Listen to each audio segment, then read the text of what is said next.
안녕하십니까. 반갑습니다.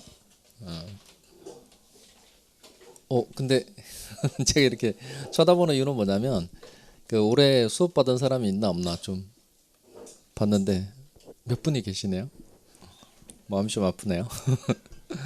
우리가 봐야 될 시험은 몇 회예요? 30일에죠. 30일에. 그 30일 때까지 아직 시간이 많이 남았어요? 별로 안 남았어요? 뭐 이거보다 어떻게 더 많이 남아요? 많이 남았죠. 많이 남았는데 그 올해 그 시험이 어떻게 출제가 됐는지 그 조금 제가 좀 설명을 드릴게요. 이게 그 우리가 봐야 될 30일에 때 좀 영향이 있단 말이에요. 그 올해 봤던 시험이 30회고 우리가 봐야 될 시험이 이제 내년 31회란 말이에요. 그 그간 저는 시험 당일에 선생님들이 그 여러분 시험 잘 보라고 또 각 학교마다 응원을 다 나가요. 근데 저는 이제 올해 뭐까지 해봤냐면 그 응원하는 것까지 가지고 마음이 좀 놓이지 않더라고요. 그래서 아예 제가 시험장에 들어갔어요. 시험장에 들어가서 문제를 풀어버렸죠. 그 시험장 가면 이거 이런 건 나가도 되나 모르겠는데 하여튼 그 보려고 좀 마음만 먹으면 다 보인단 말이에요. 그래서 직접 시험장 가서 이제 시험을 이제 봤단 말이에요. 그래서 이게 제가 시험장 가서 이제 본 문제예요. 이게 이거 시험장 가면 이제 이렇게 실제로 이렇게 펼쳐놓고 이렇게 보면 제 주변에 여기 학원이 아니었고 노원학원 수강생들하고 같이 시험 봤거든요. 시험장 갔더니 다 노원학원 수강생들하고 한 고사장에 들어가게 된 거예요. 거의 대부분 다. 제가 답안을 얼마나 그 크게 동그라미 했냐면 보통 이렇게 푸는데 엄청 크게 했죠. 사람들이 좀 많이 볼 수 있도록. 그러니까 민법을 제 걸 보신 분은 좀 점수가 잘 나왔을 거고. 대신 제가 느꼈던 게 뭐냐면 학교론이 엄청 어렵더라고요. 학교론이. 학교론은 올해 좀 어려웠어요. 학교는 어려웠는데 그래도 제가 아무래도 그 학교론은 공부를 한 게 없다 보니까 이제 문제 풀 때 사실 그 용어가 굉장히 많이 낯설더라고요. 그 학교론은 제가 이제 한 게 뭐 주로 이래요. 보이시죠? 학교론 다 틀렸죠. 또 학교론 또 계산 문제가 9문제 출제가 됐는데 그 계산 문제 9문제 중에 아는 게 없으니까 뭐 찍었잖아요. 찍었는데 다 틀렸어요. 그러니까 전반적으로 학교론에 올해 점수가 좀 안 나와서 시험에 안 되신 분들이 좀 많아요. 민법은 점수가 뭐 65점, 70점 이렇게 평이하게 맞았는데 학교론에서 점수를 못 맞아서 1차 합격이 안 된 사람들이 꽤 많아요. 학교론. 그러니까 그 여러분 시험 대비할 때 그 학교론 교수님이 가르쳐 드리는 대로 개념 공부를 잘 하셔야 돼요. 개념 공부. 개념 공부. 그러니까 어떤 제도에 대한 그 어떤 현상에 대한 설명이거든요. 그러니까 여러분이 잘 쓰지 않던 그 용어로 가득 차 있단 말이에요. 그러니까 요 학교론은 기초 강의 공부할 때 학교론 교수님도 그렇게 강의를 하시겠지만 그 용어 정리해 주는 거 있죠. 그거 반드시 꼭 잘 숙지하고 넘어가시기 바래요. 그러니까 용어가 이해가 안 되니까 뒤에는 뭐 아무것도 해결할 수 있는 게 없는 거죠. 그 학교론은 기초 강의 때 용어 정리 잘 하시고요. 그다음 어제 수업은 뭐였죠? 그럼 뭐 과목 소개 다 했겠네요. 1차에 두 과목 있죠. 1차에 두 과목 이게 부동산학 개론하고 그다음 민법 이렇게 두 과목 있고 2차 과목의 첫 번째가 뭐죠? 이게 그 시험 보는 순서대로 먼저 중개사법 있고 그다음 공법 있죠. 공법도 양이 엄청 많죠. 올해 그 2차 시험은 그 작년보다는 공법이 그렇게 어렵지는 않았는데 어쨌든 공법 여전히 계속 어렵더라고요. 그다음에 이제 3교시 때 보는 게 공시법하고 그리고 세법. 공시법하고 세법은 배울 때는 따로따로 배워요. 공시법 선생님 따로 있고 세법 선생님 따로 있는데 시험 볼 때는 한 과목으로 취급합니다. 학교로는 몇 문제죠? 40문제. 민법도 40문제. 일단 꽈락 없어야 되고 꽈락은 몇 점이에요? 40점 맞으면 꽈락 아니에요. 40점 미만이 꽈락이죠. 딱 40점 맞는 건 꽈락이 아니에요. 그러면 37.5 이렇게 맞는 게 꽈락이에요. 40점은 꽈락 아니에요. 40점 미만. 중요한 걸 깨달았네요. 네, 그다음에 일단 꽈락이 없어야 되고 학교론하고 민법 평균 두 개 합해서 평균 몇 점? 60점 이상은 합격이죠. 근데 여기서 이제 좀 잘 생각하셔야 될 때 뭐냐면 그 학교론도 60점이 넘고 민법도 60점 넘고 그러면 좋겠죠. 그렇지 않아요? 학개론도 1년 공부해서 60점 넘어가고 민법도 60점 넘어가고 그럼 좋은데 그런 사람이 드물어요. 그러니까 이게 그 학개론은 그 똑같은 사회과학이긴 한데 어떤 현상에 대한 설명하는 거고 그다음에 민법은 법과목이잖아요. 그러니까 법은 일정한 체계라는 게 있단 말이에요. 그러니까 둘은 성격이 좀 달라요. 그러니까 수험생 입장에서 봤을 때 그러니까 학개론을 잘하는 사람은 민법을 좀 못하는 경향이 있고 민법을 좀 잘하는 사람은 학개론이 좀 이해가 잘 되지 않고 그런 면이 좀 있단 말이에요.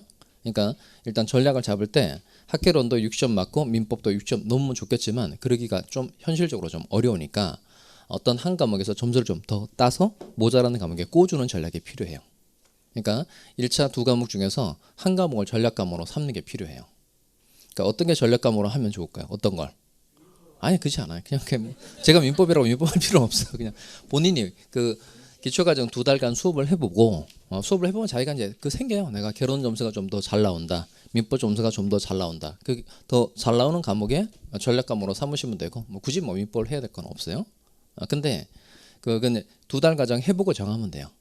반드시 민법 아니어도 괜찮고 어쨌든 이제 전체적인 내용은 뭐냐면 1차 두 과목 중에서 한 과목에서 좀 점수를 좀 많이 따는 게 필요하다 이거예요. 요 전체적으로 보면 이제 6과목인데 이렇게 6과목 이걸 따로따로 계산하면 전체적으로 6과목이죠.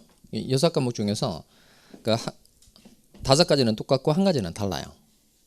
다른 한 가지가 뭐죠? 그게 학개론이죠. 학개론 빼고 나머지 것들은 다 법과목이죠. 그러니까 민법, 법과목, 그다음 중개사법, 그다음 공법, 공시법, 세법 이렇게 돼 있으니까 요 학개론을 제외한 나머지 것들은 다 법과목이라는 겁니다.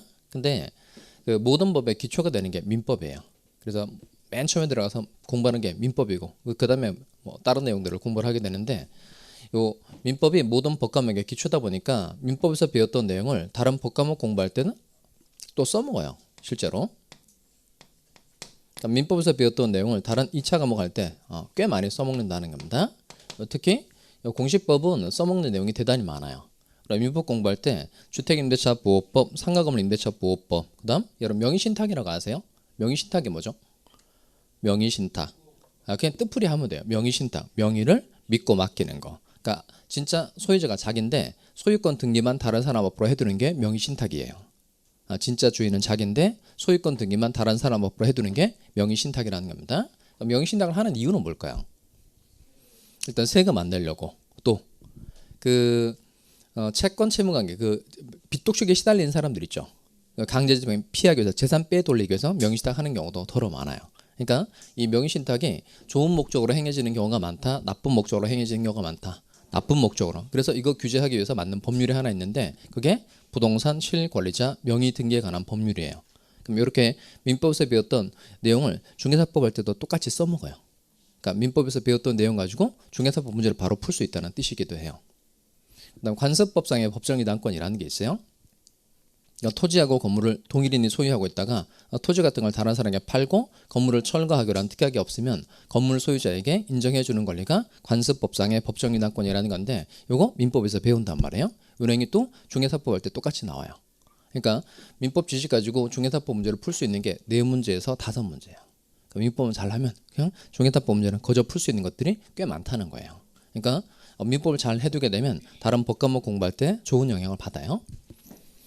그다음 민법에서 배웠던 내용을 요 공법에 좀 써먹긴 하는데 직접적으로 뭐 문제를 바로 풀 수 있거나 그렇지는 않아요. 그러니까 요 민법에서 체계를 잘 잡아두게 되면 요 민법에서 배웠던 용어가 요 공법할 때 어떻게 활용이 되는지를 잘 이해하게 돼요. 그러니까 요 민법에서 배웠던 용어를 공법할 때 써먹는다는 겁니다. 요 공시법은 2가지로 되어 있어요. 하나는 지적법이라는 게 하나 있고 지적에 관한 내용 하나 있고 그다음 등기법 2가지로 되어 있는데 요 지적법은 지적 관련 내용들은 민법하고 직접적인 연관성은 별로 없어요. 특히 요 등기법은 민법에서 배웠던 내용을 등기법에 거의 대부분 다 써먹는단 말이에요. 그러니까 민법에 민법 총칙하고 물권법, 계약법, 민사특별법 이렇게 있는데 물권법 할 때 우리가 등기 관련 내용들을 많이 배워요. 그러니까 민법에서 배웠던 등기 관련 내용들을 등기법에서 거의 대부분 다 써먹는단 말이에요. 그러니까 등기법은 출제되는 문제가 12문제인데 한 6문제는 민법과 연관된 내용이에요. 절반 정도가. 그럼 민법을 잘 해두게 되면 공시법 할 때도 좋은 영향을 받을 수 있다는 겁니다. 그다음 세법도 복과목이고 그러긴 한데 민법에서 배웠던 내용 가지고 세법 문제를 바로 풀거나 그러지는 못해요. 그러니까 이 세법은 그냥 용어를 이해하는 정도. 그러니까 민법에서 배웠던 용어를 세법에 써먹는 정도인 거예요. 그럼 가장 많은 영향을 받는 건 요 중개사법하고 그다음 공시법에서 민법의 내용을 많이 써먹게 된다는 겁니다. 아까 제가 1차 두 과목 중에서 전략과목 하나 삼으면 좋은데 여러분이 원하는 대로 하세요 이렇게 말씀드렸잖아요. 그 중에 뭐가 좀 좋을 것 같아요. 제 설명을 좀 들어보니까 아무래도 그 특별히 그 본인이 자기가 좋은 걸 선택하면 되는데 특별히 정한 바가 없다. 그러면 민법을 좀 잘하는 게 조금 유리할 것 같아요. 어쨌든 우리가 시험에 합격하면 되는 사람이잖아요. 그러니까 전략을 짤 때 가급적 합격과 좀 연관성이 높은 것들을 전략으로 삼는 게 좋을 것 같아요.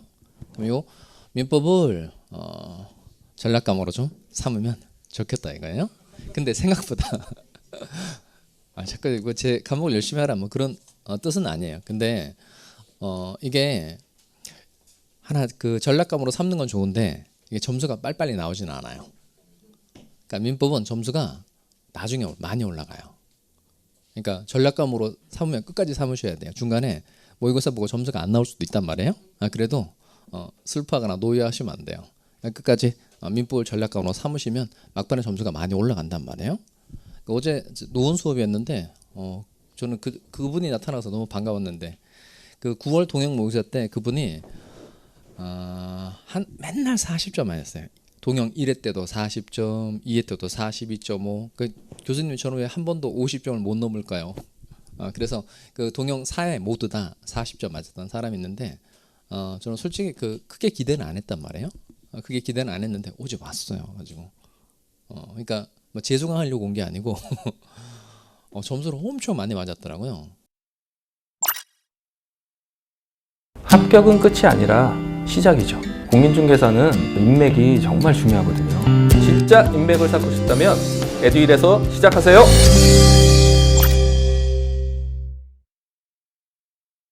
그래서 너 어떻게 몇 점 맞았어? 이렇게 물어봤더니 자기 77.5로 맞았다는 거예요. 동영 때 40점 맞다가 77.5 거의 한 40점 근처까지 올라간 거잖아요. 그러니까 굳이 뭐 40점까지는 아니라고 하더라도 막판의 점수가 이렇게 많이 올라간단 말이에요. 그러니까 민법을 전략 과목으로 삼는 건 좋은데 끝까지 하면 점수가 그만큼 올라가게 돼 있어요. 그러니까 모든 법 과목이 다 체계가 잡히면 점수가 올라가게 돼 있으니까 민법을 전략 과목으로 삼고 끝까지 해보면 여러분의 결국 시험장에서는 좋은 결과가 생길 거예요. 요 학개론도 40문제고 민법도 40문제인데 올해 출제됐던 문제를 조금 분석을 좀 간단하게 해보겠어요. 그 학개론 40문제, 민법 40문제니까 두 개 몇 문제죠?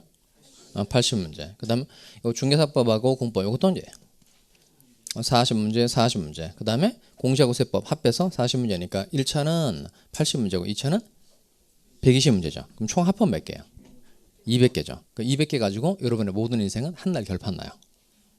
그러니까 이게 매우 중요한데 한 날 모든 게 결판 난다는 거예요. 우리가 1년 동안 열심히 노력해서 한 날 모든 게 다 결판 나니까 그 시험 당일날 컨디션 매우 중요해요. 그래서 시험 전날 충분히 꼭 주무시기 바라요. 이게. 근데 막상 시험장 가보니까 사람들이 그렇게 많이 자고 오지 못하더라고요. 2시간 잤다, 4시간 잤다. 그 다음에 자다 깨다 왔다. 그러니까 얼굴 푸석한 얼굴 나타나시는데 아무래도 그 시험이 진짜 긴장되지 않겠어요? 근데 제가 들어갔던 고사장에선 어떤 일이 생겼냐면 그 시간에 문제 못 푸는 사람, 시간 안에 문제 못 푸는 사람, 실력이 없어서 떨어진다기보다는 시간 안에 문제를 풀어내고 마킹까지 맞춰야 되는데 그러지 못한 사람들이 5분단에 5명이니까 25명이었었거든요. 근데 그 중에 3명 다 못하고 끝났단 말이에요. 그러니까 한 분은 하다가 끝났고 한 분은 그 감독관이 답안지 확 뺏어가지고 없고 한 번은 그 마킹하다가 그냥 수정 테이프 쓰면 되거든요.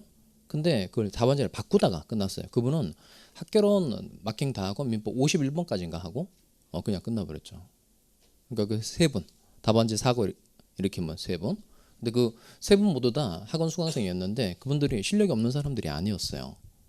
시간 안에 문제를 풀어내는 게 중요한데 이게 그 평상시에 뭘 꼭 보는 게 필요하냐면 아직은 아니에요. 아직은 아닌데 3월달 되면 이제 모의고사 이제 보기 시작하거든요. 그러니까 모의고사를 매달 꼭 보시길 바래요.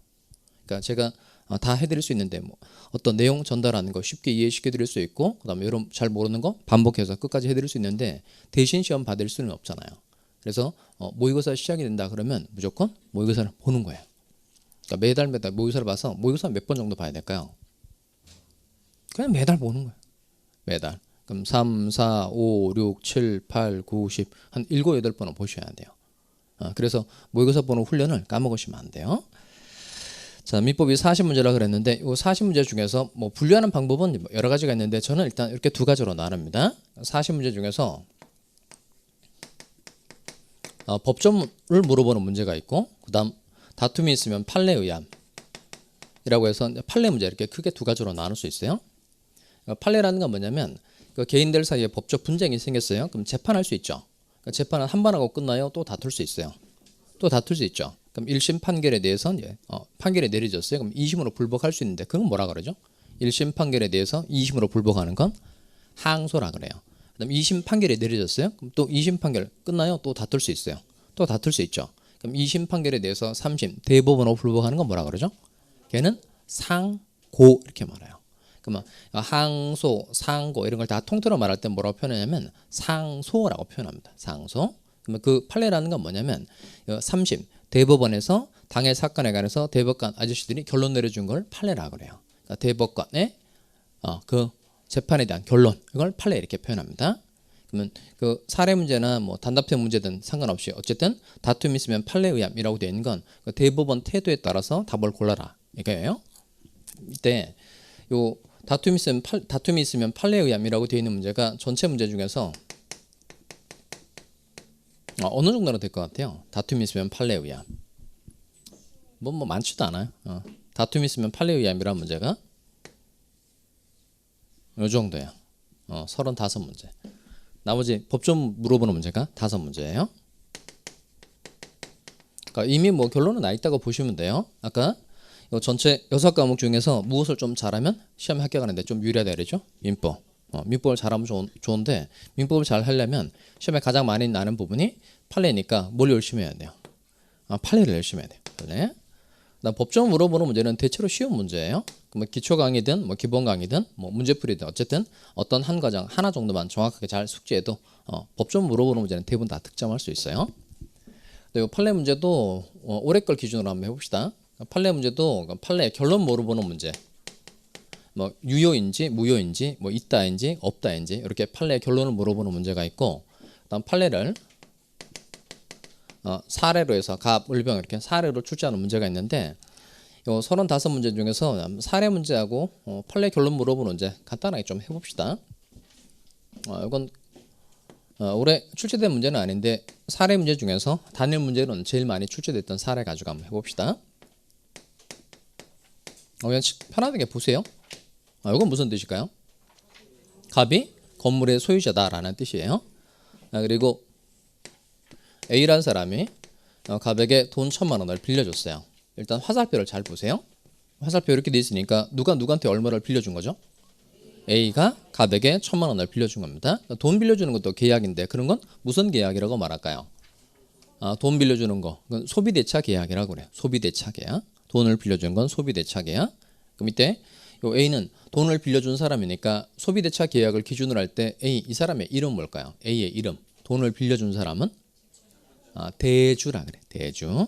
나 돈을 빌린 갑은 돈을 빌렸다 그래서 차주 이렇게 말합니다. 그러니까 돈을 빌려준 사람은 뭐라고 하고 대주라고 하고 돈을 빌린 사람은 차주 이렇게 표현합니다.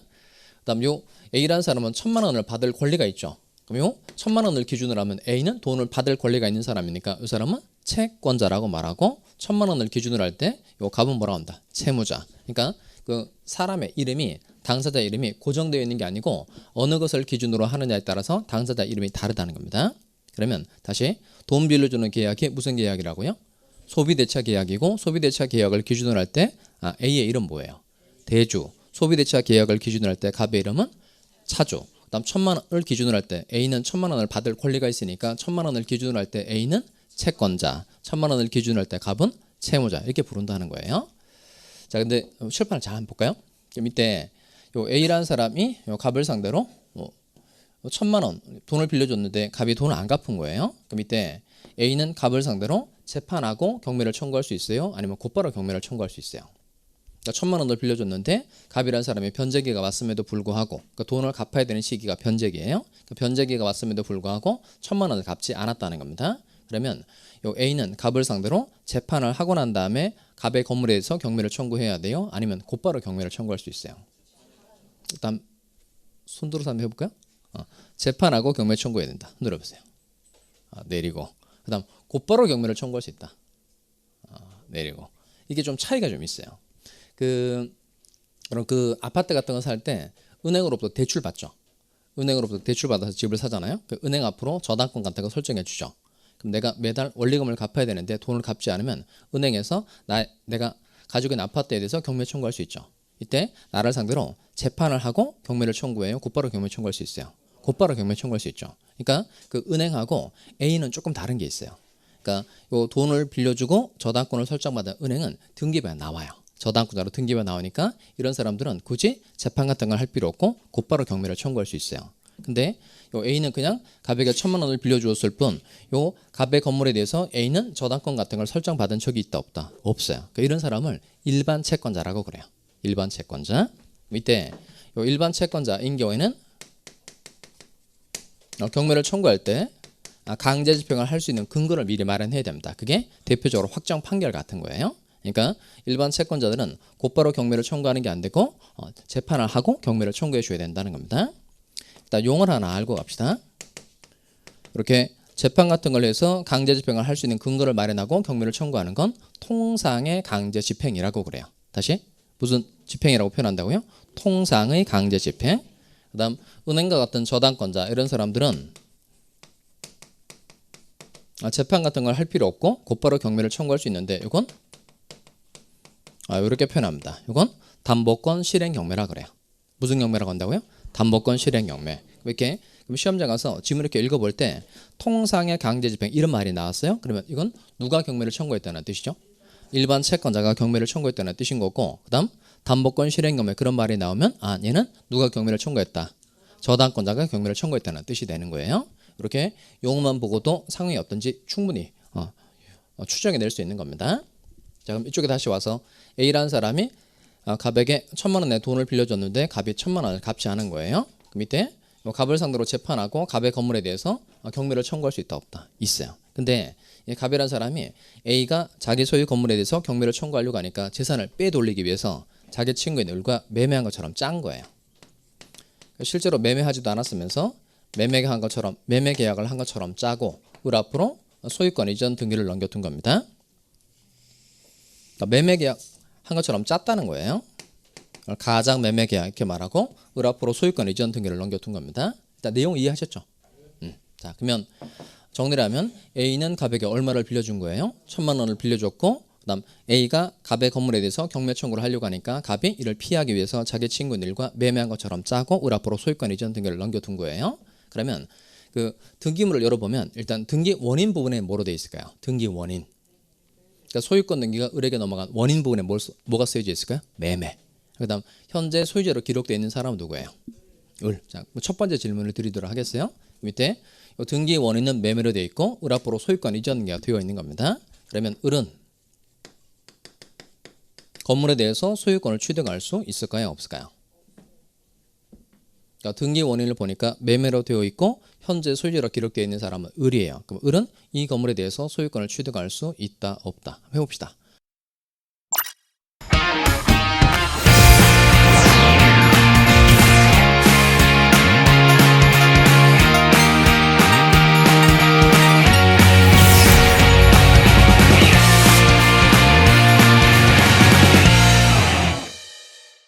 소유권을 취득할 수 있다고 생각하시는 분?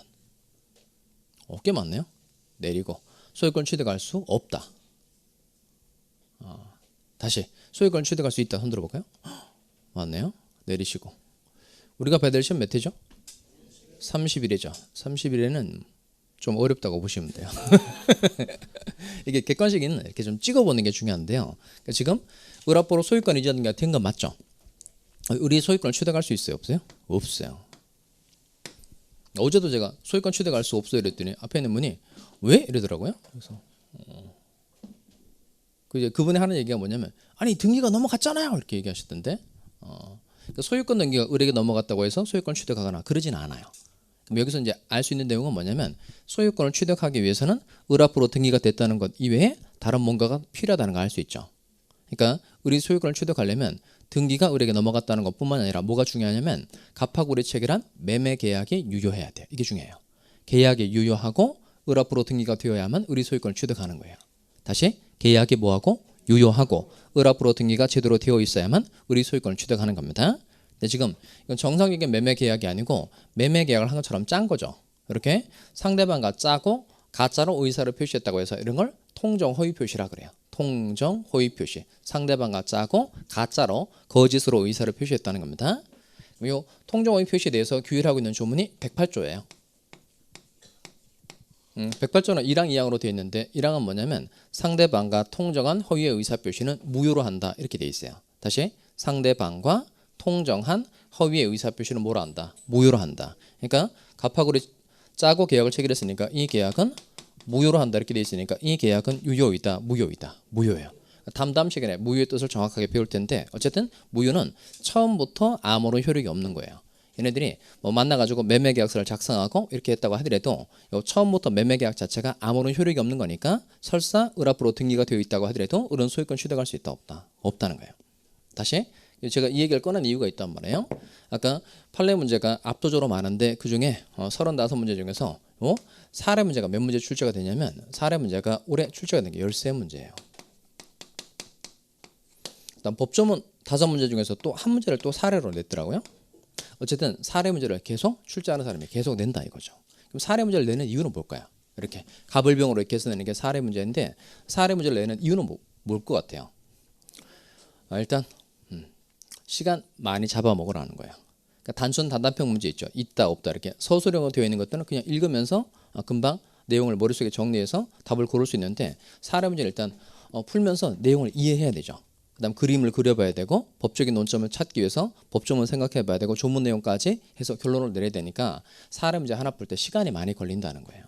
그러니까 그 사례 문제가 늘어가면 갈수록 시간이 많이 걸려요, 적게 걸려요?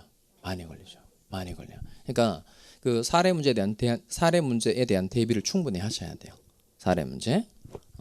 사례 문제를 또 내는 또 좋은 목적은 뭐냐면 그냥 외운 사람하고 정확하게 이해한 사람을 구별해낼 수 있어요. 사례 문제. 아까 제가 을 앞으로 소유권 이전가 되었을 때 1번 지문. 을은 소유권을 취득할 수 있느냐? 이걸 1번 지문에 내는 거예요. 그러니까 을은 소유권을 취득할 수 있어요, 없어요? 할 수 있다, 없다? 없죠. 왜 없다 그랬죠? 저 칠판에 이유가 쓰여지죠. 갑하고리 체결한 매매 계약이 뭐이므로 무효이므로 을은 소유권을 취득할 수 없다는 겁니다. 그러니까 사례 문제를 내면 그냥 외운 사람하고 정확하게 이해한 사람을 잘 구별해낼 수 있기 때문에 사례 문제를 내는 거예요. 그럼 두 번째 질문을 드리도록 하겠습니다. 갑하고리 매매 계약한 것처럼 짜고 을 앞으로 소유권 이전 등을 넘겨둔 거예요. 자, 그러면 이때 짜고 매매 계약을 체결했으니까 이 매매 계약은 아까 유효이다 무효라 그랬죠. 밑에 갑이라는 사람이 내가 너랑 체결한 계약이 무효니까 건물을 다시 나한테 돌려줘 이렇게 반환 청구할 수 있을까요 없을까요? 다시 갑은 강제집행을 피하기 위해서 친근일과 매매한 것처럼 짜고 등기를 넘겨놓은 거예요. 그러면 내가 너랑 체결한 계약이 무효니까 다시 건물을 나한테 돌려줘 이렇게 반환 청구할 수 있어요 없어요?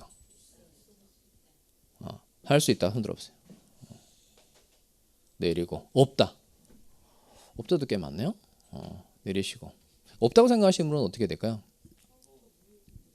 가방을 싸야 되죠. 자, 이게 반환 청구 할 수 있어요 없어요? 할 수 있어요. 왜 반환 청구 할 수 있을까요? 아까 사례 문제에 낸 이유가 그랬더랬죠. 그냥 외운 사람하고 그다음에 이해한 사람을 잘 구별해내는 게 사례 문제의 중요한 특징이라 그랬는데 그럼 이게 반환 청구 할 수 있어요. 왜 반환 청구 할 수 있을까요? 무효이므로? 아니에요. 무효이므로 반환 청구할 수 있는 게 아니고. 그럼 제가 다른 사례 하나 들어볼까요? 그럼 그 첩계약이라고 아세요? 들어봤어요?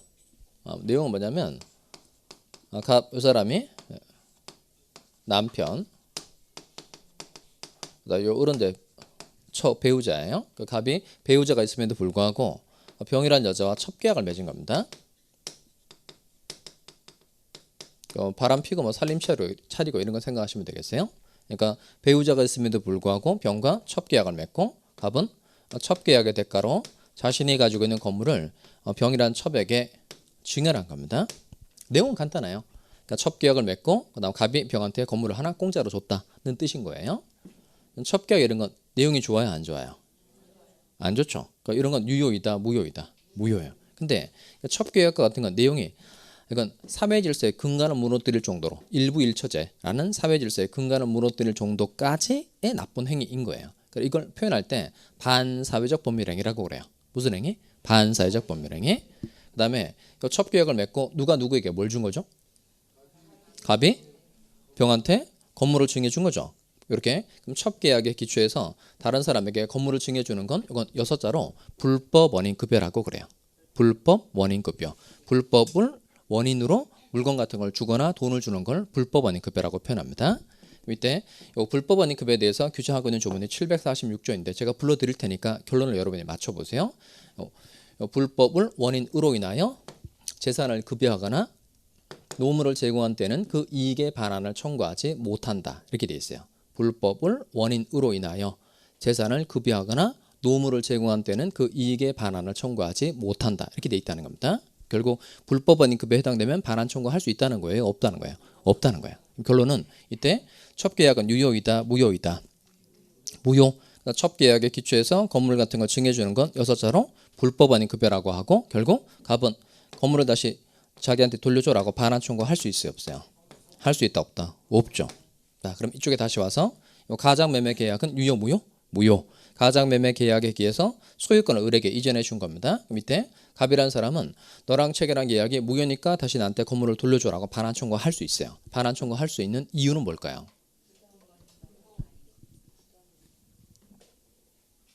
불법 원인급여가 아니므로죠. 불법 원인급여가 아니므로. 밑에 가장매매 계약은 무효인 건 맞는데 얘는 사회 질서의 근간을 무너뜨릴 정도까지 가지는 않아요. 그러니까 가장매매가 무효인 건 맞는데 얘는 반사회적 법률행위이다, 아니다? 아니에요. 그럼 가장매매 계약을 하고 소유권을 을에게 넘겨주는 거 역시 뭐가 아닐까요?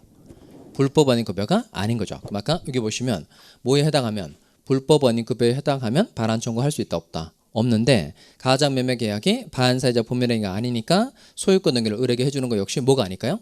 불법 원인급여가 아니어서 갑은 다시 건물을 나한테 돌려줘라고 반환 청구할 수 있다, 없다? 있다는 거예요. 자, 2개 정도 해결했는데 힘이 확 빠지는 것 같은 느낌이 드네요. 세 번째로 맞춰보세요. 지금 소유권 등기가 되어 있는 사람 누구예요? 을이죠. 근데 을이 자기 앞으로 소유권 등기가 되어 있다는 걸 기회를 이용해서 에라 모르겠다 병이라는 사람에게 그걸 확 팔아치워 버렸어요. 매매하고 병이라는 사람에게 소유권 이전 등기를 넘겨준 겁니다. 그럼 갑은 채권자의 강제집행 피하기 위해서 을과 매매한 것처럼 짜고 등기를 넘겨놨는데 을이 에라 모르겠다 병한테 확 팔아버린 거예요. 그러면 가장 열받을 사람이 누구예요? 가장 열받을 사람. 이런 건 쉬운 문제 안 나겠죠. 다음 중 가장 열받을 사람은 누군가요? 1번 갑. 이렇게는 안 나겠죠. 그럼 이때 갑은 무효를 주장해서 병이라는 사람에게 건물을 다시 나한테 돌려줘. 이렇게 반환 청구할 수 있을까요? 없을까요? 그러니까 짜고 을 앞으로 등기를 넘겨놨는데 을이 병한테 팔고 소유권 등기를 넘겨둔 거예요. 그러면 무효 주장해서 건물의 소유권을 되찾아가지고 올려가는 사람은 당연히 갑이고 갑은 병을 상대로 건물을 돌려줘. 이렇게 반환 청구할 수 있어요? 없어요? 할 수 있다, 없다? 할 수 있다. 흔들어 보세요. 내리고. 할 수 없다. 흔들어 보세요. 할 수 없다. 할 수 없다가 압도적으로 맞나요? 내리시고. 우리가 받을 시험 몇 회죠? 30일이죠. 30일에는 매우 어렵다 이렇게 보시면 되겠어요. 이게 막 찍으시면 안 돼요. 그러니까 사례 문제 내는 건 출제한 사람들이 사례 문제 내는 건 여러분처럼 이렇게 많이 지문에서 많이 떨어지라고 이렇게 내는 거예요. 그러면 이때 요 병이라는 사람을 병을 상대로 과연 건물에 대한 반환 청구할 수 있는지 없는지 알려면 법정을 정확하게 알아야 돼요. 아까 통정호의 표시에 대해서 규정하고 있는 조문이 몇 조라 그랬죠? 108조. 108조. 먼저 1항이 상대방과 통정한 허위의 의사표시는 뭐로 한다? 무효로 한다 이렇게 돼 있고 2항 전항의 의사표시의 무효는 즉 무효로서 선의의 제3자에게 대항하지 못한다 이렇게 돼 있어요. 다시 누구에게 대항하지 못한다? 선의의 제3자에게 대항하지 못한다는 겁니다. 그러니까 대항하지 못한다는 건 무효의 효과를 주장하지 못한다는 거예요. 다만 누구에게 대항하지 못한다고 돼 있죠? 선의의 제3자. 그럼 요 병이라는 사람이 어떤 상태냐에 따라 결론이 달라지게 된다는 겁니다. 그러니까 병이 선이에요. 그럼 어떤 게 이제 선인 거예요? 딱 보니까 병이 아주 착하게 생긴 사람이에요. 이런 사람은 선이에요. 선이. 그다음 병이 딱 보니까 얼굴이 아주 더럽게 생겼어요. 이런 사람은 악이가 되는 거예요. 여러분은 선이에요, 악이에요? 그렇게 판단하면 안 되겠죠. 그러니까 선이라는 건 뭐냐면 착하다 이런 뜻이 아니고 착할 선자인 건 맞는데 착하다 그런 뜻이 아니고 어떤 사정을 모르는 걸 선이라고 그래요. 악인은 악할 악자인 건 맞는데 나쁘다는 뜻이 아니고 어떤 사정을 아는 걸 악이라고 그래요.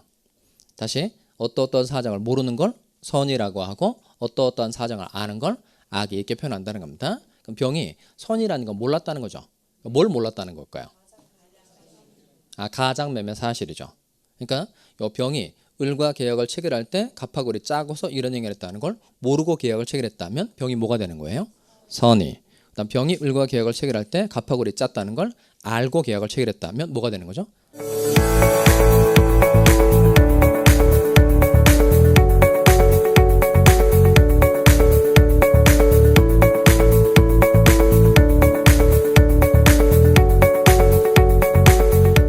악이가 되는 겁니다.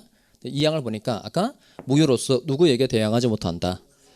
선의의 제3자에게 대항하지 못한다 그랬으니까 병이 선인 경우에는 무효의 효과를 선의의 병에게는 주장하지 못하니까 병이 선이라면 건물을 돌려줘라고 반환 청구할 수 있다 없다. 없고 병이 악이에요. 악이면 악의 제3자에게는 대항할 수 있죠. 병이 악이면 반환 청구할 수 있다 없다. 있다는 거예요. 그다음 네 번째 질문 드리도록 하겠어요. 여기서 맞추면 지금까지 틀린 걸 다 용서해 드리도록 하겠습니다. 자, 네 번째가 뭐냐면 요게 31회 때 올해 여러분 봐야 될 31회 때 날 거라고 제가 예상해서 이 문제를 푸는 거란 말이에요. 병이 을과 계약을 체결할 때 갑하골이 짜고서 이런 행위를 했다는 걸 알 수 있었어요. 다시 그러니까 병은 을과 계약을 체결할 때 갑하골이 짜고서 이런 행위를 했다는 걸 알 수 있었던 사람인 겁니다. 그러니까 이러면 갑은 병한테 건물을 돌려줘라고 반환 청구할 수 있을까요? 없을까요? 잠깐! 신중하게 찍으시기 바라요. 다시 병은 을과 계약을 체결할 때 갑하골이 짜고서 이런 행위를 하였다라는 걸 알 수 있었던 사람이에요. 그럼 이런 경우에는 갑이 병이라는 사람에게 건물을 돌려줘라고 반환 청구할 수 있다 없다. 중에 뭘까요? 자, 해봅시다. 할 수 있다. 흔들어주세요. 있다. 그다음 내리시고 할 수 없다. 다시 할 수 있다. 할 수 있다가 좀 더 많나요? 내리시고 이분들은 어떻게 될까요? 반환 청구할 수 있다. 일단 반환 청구할 수 있다고 생각한 거에 근거는 어떤 거냐면 대부분 다 이런데, 병이라는 사람이 을과 계약을 체결할 때 짰다는 걸 알 수 있었단 말이야. 이런 놈은 보호를 해주면 안 되지. 그러니까 소유권 취득이 안 되고 따라서 갑은 병한테 반환 청구할 수 있다고 하는 게 상식적이야. 그래서 반환 청구할 수 있다 이렇게 찍는 거죠. 비슷하죠, 제가 여러분 생각을 유추해 좀 비슷하잖아요. 이러면 골로 가는 거예요. 자, 그러니까 이게 쭉 설명한 내용 중에서 여러분 많이 틀리는 대목이 있단 말이에요. 그건 늘 시험 문제예요. 이런 거에 관한 설명을 들을 땐 조금 더 집중해서 잘 들으셔야 돼요. 아까 다시 보시면 무효로서 누구에게 대항하지 못한다고 되어 있죠? 제3자 이렇게 안 돼 있잖아요. 선의의 제3자. 누구에게 대항하지 못한다. 선의의 제3자. 자, 그러면 요 알 수 있었을 경우에 대한 분석을 똑바로 해 두셔야 돼요. 어떤 내용을 대충 두리뭉실하게 알아서는 안 돼요.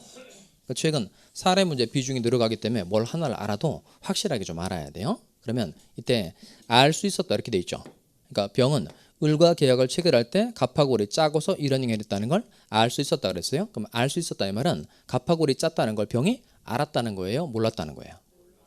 그럼 알 수 있었다 이건 알았다는 거예요? 몰랐다는 거예요? 알 수도 있고 모를 수도 있고 그런 건 없어요. 알면 아는 거고 모르는 거고. 그러니까 알 수 있었다는 건 알았다는 거예요? 몰랐다는 거예요?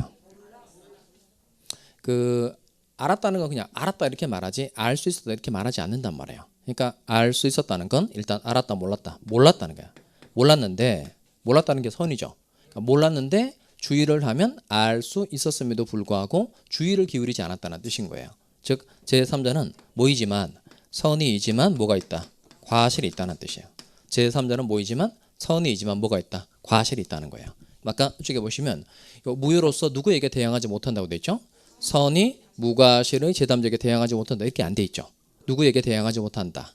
그냥 선의의 제3자에게 대항하지 못한다 이렇게 돼 있다는 겁니다. 그러니까 이 말은 뭐냐면 이렇게 제3자로서 보호를 받기 위해서는 그냥 뭐이면 되고 선이면 되고 무과실까지는 필요하다 필요 없다 필요 없다는 거예요. 그러니까 무과실까지는 필요 없다 그랬으니까 설사 뭐가 있어도 과실이 있어도 선이기만 하면 소유권을 취득한다 취득하지 못한다 취득한다는 거예요. 그러니까 이런 경우에도 병이 소유권을 취득하니까 누가 소유권을 가져가는 거예요. 병이 소유권을 가져가는 거죠. 그러니까 갑은 병이라는 사람에게 건물을 자신에게 돌려줘라고 반환 청구할 수 있다 없다? 없죠. 대신 매매 대금은 누가 누구한테 줄까요? 매매 대금은 병이 을에게 주는 거죠. 병은 을과 계약을 체결했으니까 매매 대금은 누가 누구한테 주는 거예요? 병이 을한테 주는 겁니다. 그럼 첫 번째 노점이 요 을은 건물에 대해서 소유권을 취득할 수 있다 없다? 없다 그랬죠. 그럼 을은 소유권을 취득할 수 없는 거니까 요 을은 자기 건물을 판 거예요? 남의 건물을 판 거예요? 남의 건물을 팔고 돈을 받은 거니까 그 돈은 정당하다 부당하다? 부당하죠. 그러니까 요 갑은 병을 상대로는 건물에 대한 반환 청구를 할 수 없지만 을이 받은 돈을 자기에게 돌려줘라고 부당이득 반환 청구할 수 있다 없다? 있어요. 그러니까 건물에 대한 소유권은 누가 가지고 가고 병이 가지고 가고 갑은 을에게 매매 대금에 대해서는 얼마든지 반환 청구할 수 있다 없다? 있다는 겁니다. 이렇게 사례 문제를 내는 건 법률 관계를 정확하게 파악할 능력이 있는지 테스트해 보기 위해서 이걸 내는 거예요. 마지막 질문 드리도록 하겠어요. 마지막 이제 지금까지는 이제 다 틀렸다고 하더라도 이거 하나는 맞길 바라요. 자, 병 이 사람이 정한테 또 목적물을 또 되팔았어요. 얘는 악이에요. 이름을 좀 붙여줘 볼까요? 요 갑 이 사람은 요 을과 짜고 가짜로 의인사를 표시한 사람이니까 갑 이 사람의 이름은 의인사 표시를 한 사람이라고 해서 표의자라 그래요. 요 갑의 의인사 표시 반대쪽에 있는 을은 상대방이라고 하고 그럼 상대방으로부터 새로운 이해관계를 맺은 병 이 사람은 제3자 이렇게 표현합니다. 그럼 요 정의 이름 뭘까요? 제3자로부터 다시 소유권을 취득한 사람이라고 해서 이 사람은 전득자라 그래요. 전자가 이제 구를 전자입니다. 다시 이런 뜻이에요. 다시 소유권을 취득한 사람이란 뜻인 겁니다. 그런데 정의란 사람은 지금 선이에요, 악이에요? 악이. 아까 허위 표시는 무효인데 무효로서 누구에게 대항하지 못한다 그랬죠? 선의의 제3자에게 대항하지 못한다 그랬죠? 그럼 뒤집어 말하면 누구에게는 대항할 수 있다? 악의 제3자에게는 대항할 수 있다는 겁니다. 그럼 이때 병이 선이고 정은 악이에요. 그럼 이때 악의 정에 대해서 건물을 다시 나한테 돌려줘라고 반환 청구할 수 있을까요? 없을까요? 병은 선이고 정은 악이에요. 그럼 악의 정한테 건물을 돌려줘 이렇게 반환 청구할 수 있다 없다? 없어요. 왜 반환 청구할 수 없을까요? 그러니까 아주 쉬운 내용인데 지금 병이 선이죠. 그럼 병이 선이면 소유권 취득해요? 취득하지 못해요? 취득하죠. 그럼 병이 선이면 소유권 취득하니까 병이라는 사람에게 소유권이라는 권리가 있는 거죠. 그러니까 권리가 있는 사람으로부터는 무제한 권리를 취득할 수 있다 없다? 있어요. 그러니까 소유권이 있으니까 병이라는 사람에게 소유권이 있으니까 소유권 있는 사람으로부터는 무제한 소유권을 계속 취득할 수 있죠. 그러니까 설사 정은 악이어도 소유권을 취득할 수 있다 없다? 있어요. 자, 그래서 이렇게 병이 선이어서 소유권을 취득하니까 그 뒤에 있는 사람은 다 보호를 해준다. 그래서 이걸 엄폐물의 법칙이라고 그래요. 엄폐물의 법칙. 뭐 군대 갔다 오신 분들 아시죠? 은폐, 엄폐 있잖아요. 은폐 완전히 숨는 거고, 엄폐는 전쟁터 나갔는데 그 총알 막 날라오잖아요. 그럼 이제 바위 뒤에 이렇게 숨으면 그 총알이 이제 바위에 맞아서 나는 살 수 있으니까 바위 뒤에 있으면 이제 살 수 있다는 뜻인 거예요. 이렇게 보호받는 자 뒤에 있으면 다 보호를 해준다고 해서 만들어낸 이름이 무슨 법칙이다? 엄폐물의 법칙. 자, 이렇게 제가 사례 문제를 좀 간단하게 좀 풀어봤는데 이렇게 사례 문제를 내는 나중에 관계된 부분에서 다시 한번 설명해 드리도록 하겠어요. 지금 이렇게 5가지 논점을 내봤는데 이렇게 사례 문제를 내는 이유는 일단 시간 많이 잡아먹으라고 내는 거예요. 시간 많이 잡아먹으라고. 그러니까 그 사례 문제에 대한 충분한 대비가 되지 않으면 사례 문제 한 문제 푸는데 보통 시험장에서 사례 문제에 대한 대비가 충분히 되지 않으면 사례 문제 하나 푸는데 한 3분 정도 걸려요. 재수 없으면 3분. 이게 1차가 이제 100분이죠. 학개론도 50분, 민법도 50분이라고 치고 그럼 이게 50분 중에서 사례 문제에 대한 충분한 대비가 되지 않아서 사례 문제 하나 푸는데 3분씩 그게 걸려버렸어요. 그럼 이제 몇 분 써먹은 거예요? 13문제를 3분. 약 40분 써먹었다 쳐고요. 40분. 남아있는 건 몇 분이에요? 10분 남았죠. 남아있는 문제는 몇 문제예요?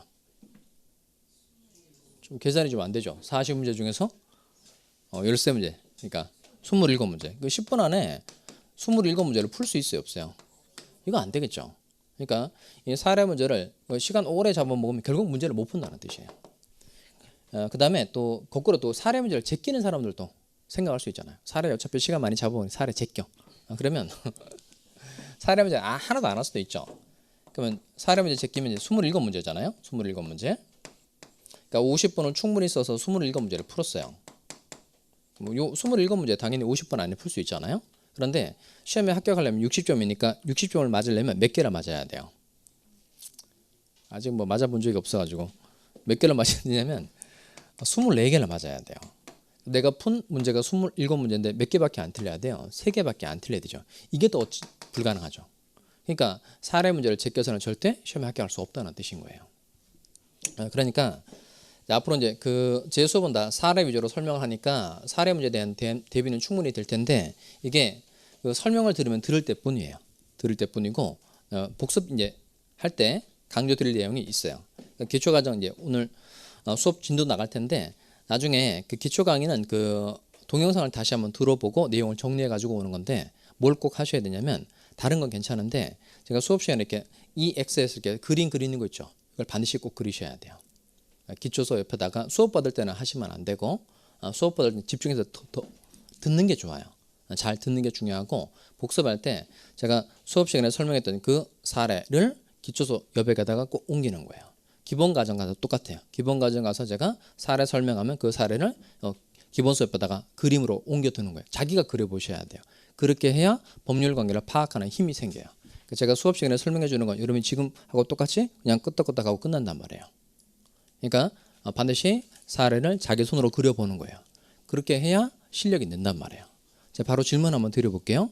상대방과 통정한 허위의 의사표시는 취소할 수 있다. O예요, X예요? 상대방과 통정한 허위의 의사표시는 취소할 수 있다. 취소할 수 있어요, 없어요? 있다. 그럼 그걸로 가는 거예요. 그럼 수업 받을 때 뿐이고 그러니까 꼭 그려보셔야 돼요.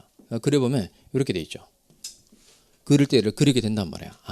그럼 이건 무효와 취소는 나중에 배울 거예요. 근데 상대방과 통정한 허위의 의사표시는 무효이지 취소할 수 있는 게 아니라는 거예요. 이게 손으로 이렇게 그려봐야만 아는 거예요. 손으로 그려봐야만. 또 질문 드려볼까요? 제3자로 보호를 받기 위해서는 선임은 족하고 무과실까지는 요구되지 않는다. 뭔 말이야? 이렇게 하면 안 돼요. 다시 제3자로 보호받기 위해서는 선임은 족하고 무과실까지는 요구되지 않는다. 이거 5조. 그러니까 이런 내용을 자기 손으로 차근차근 그려봐야만 머릿속에 내용이 정리가 되게 돼 있어요. 그러니까 이거는 간단해요. 사례 문제를 잘 푸는 게 매우 중요한데 사례 문제에 대한 대비라는 게 다른 게 아니고 제가 수업 시간에 설명해 줬던 내용을 기초서, 기본서 옆에다가 반드시 그 그림을 자기 손으로 그려두는 거예요. 그걸 반드시 복습 때 하시기 바라요.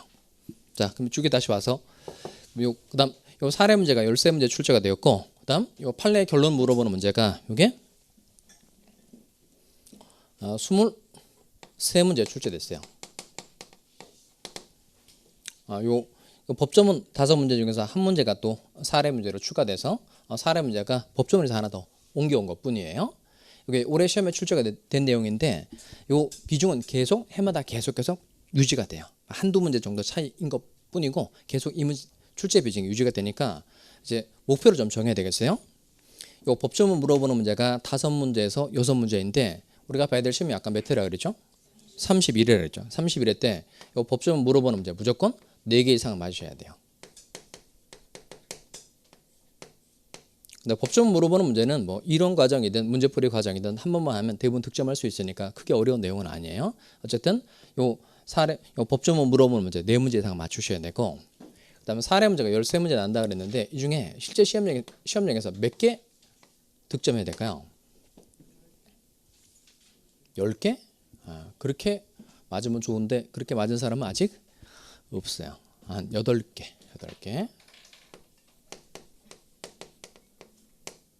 8문제 이상을 맞으셔야 돼요. 한 10개 맞으면 좋은데 10개도 드물더라고요. 10개도.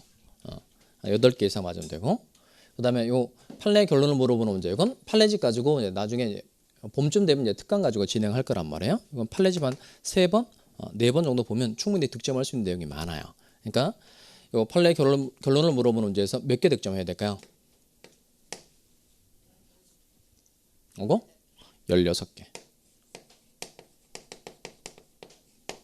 이렇게 맞으면 몇 점 나오죠? 계산이 이렇게 안 돼요? 좀 계산이 사실 어렵긴 하죠. 2개 더하면 얼마예요? 12개. 더하면 28개. 28개 맞으면 70점이죠. 우리 목표는 이거예요. 실제 시험장 가서 이렇게 맞는 거예요. 70점 맞는 겁니다. 70점. 그러면 70점을 맞으면 몇 점이 남죠? 10점 남죠. 그럼 어디에 꽂을 수 있어요? 학교론에 꽂을 수 있죠. 그러면 1차 자연스럽게 통과할 수 있게 되고, 또 민법이 70점 정도 맞을 정도의 사람이 시험장에 떨어지는 사람은 아무도 없어요. 그러니까 민법 잘하는 사람 치고 시험에 떨어질 리가 없단 말이에요. 왜냐하면 민법 70점을 맞을 정도의 공부 양이라면 이 내용 가지고 일단 공부하는 그 베이스가 잘 잡혀 있다는 뜻인 거예요. 민법이 70점이면 중개사법하고 공시법, 법과목이 좀 굉장히 자신감이 있어진단 말이에요. 그러니까 초반에 민법 공부하는데 시간을 많이 둬서 공부를 하시기 바라요. 그러니까 학개론도 중요하고 민법도 중요한 건 맞는데 민법에 조금 비중을 둬서 공부를 하는 게 전체적으로 합격하는데 매우 유리하다는 겁니다. 첫 번째 시간은 여기까지 전달해 드리고요. 좀 쉬었다가 이제 뒤에 다른 내용을 또 하나 전달해 드리도록 하겠습니다. 좀 쉬었다 진행하겠습니다. 그런데 말입니다. 에듀윌에선 이 모든 혜택의 유료 회원 수강료를 돌려받을 수도 있다는 사실 알고 계셨습니까? 진짜 10만 원을 주더라고요. 한 달에 100만 원 버는 친구도 봤어요. 이게 진짜 대박이라니까요. 네, 친구 추천을 하시고 친구가 유료 회원가입을 하게 된다면 10만 원을 입금해드리고 있습니다. 친구만 추천해도 10만 원을 입금해주는 에듀윌 친구 추천 이벤트. 참으로 놀라운데요. 그리고 이 모든 혜택들을 많은 수강생들이 동행해 주길 진심으로 부탁드립니다.